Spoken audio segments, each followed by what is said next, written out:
Sekarang, Azerbaijan baru saja melarang dua media Iran, Sahar TV dan kantor berita Mehr, dengan tuduhan melakukan propaganda yang menentang kedaulatan dan integritas teritorial negara tersebut. Dan yang paling penting, mungkin keamanan nasionalnya. Para jurnalis Azerbaijan sekarang telah diberitahu untuk segera menghentikan kerjasama dengan kedua organisasi tersebut. Dan langkah ini merupakan balasan langsung atas tindakan Kementerian Intelijen Iran yang menyebut stasiun televisi pemerintah Azerbaijan, STV, sebagai media musuh. Baik, bersama kita sekarang adalah Zaki Dov. Beliau adalah penasihat utama di Pusat Analisis Hubungan Internasional Baku. Terima kasih telah bergabung bersama kami. Seberapa buruk sebenarnya ketika Anda mengatakan? Seberapa buruk menurut Anda hubungan antara kedua negara ini sekarang?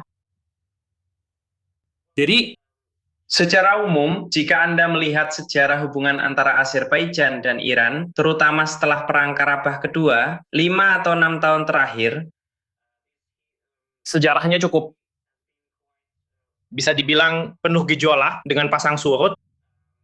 Terutama yang kami lihat adalah bahwa ada kelompok-kelompok anti-Azerbaijan tertentu di Iran, terutama mereka yang terafiliasi dengan institusi keamanan yang dipimpin oleh Sepah, yang secara aktif menyebarkan retorika anti-Azerbaijan, ikut campur dalam urusan internal Azerbaijan.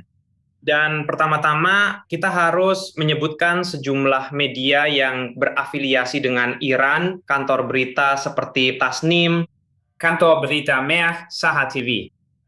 Mereka terus-menerus menyebarkan retorika anti-Azerbaijan tanpa henti.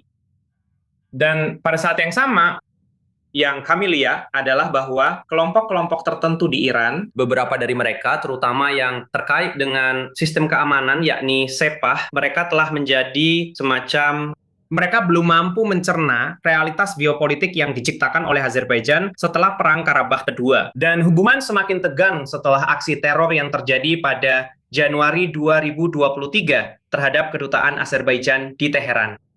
Namun sekali lagi, setelah Masud Pezeshkian naik ke tampuk kekuasaan, dia melakukan 2 kunjungan ke Azerbaijan, dan setelah itu kami melihat tanda-tanda normalisasi tertentu. Namun sekali lagi, ini aneh, pada bulan Maret 2026, ketika drone Iran menghantam bandara di Nakhchivan. Namun demikian, bahkan pada saat itu, Azerbaijan mencoba memperbaiki hubungan. Ada percakapan di tingkat presiden dan menteri luar negeri. Tapi meskipun begitu, kita tidak bisa berbicara tentang normalisasi penuh. Karena bahkan hari ini, beberapa tokoh di Iran secara aktif menyebarkan retorika anti-Azerbaijan. Dan pada akhirnya, apa yang kita lihat terjadi beberapa hari yang lalu, ketika Menteri Intelijen Iran memutuskan untuk memasukkan televisi negara Azerbaijan ke dalam daftar yang disebut sebagai media bermusuhan.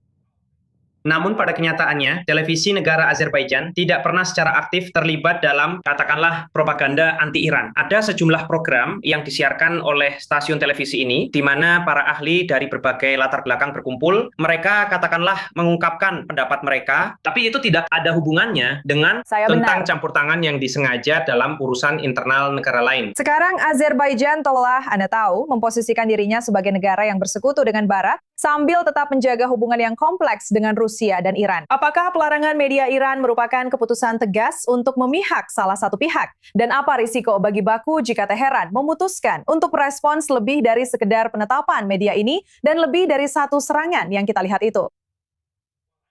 Ya, saya akan mengatakan, jika kita ingin benar-benar tepat menyebut Azerbaijan sepenuhnya berpihak ke Barat,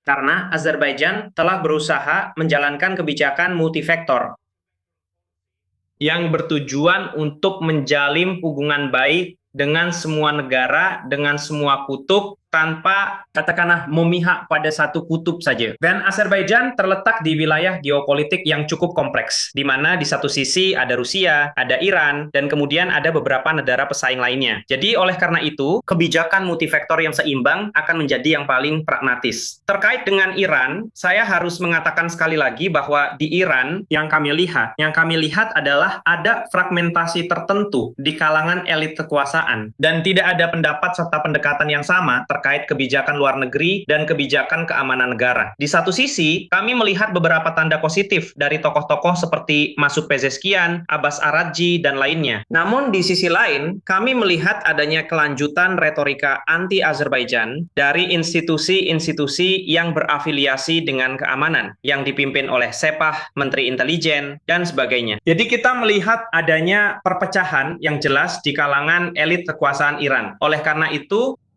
hal ini, apa yang terjadi baru-baru ini, dimasukkannya televisi negara Azerbaijan ke dalam daftar itu, ke daftar tersebut, itu tidak berarti bahwa hubungan akan sangat buruk, tapi juga tidak berarti bahwa semuanya baik-baik saja dan sudah sepenuhnya normal.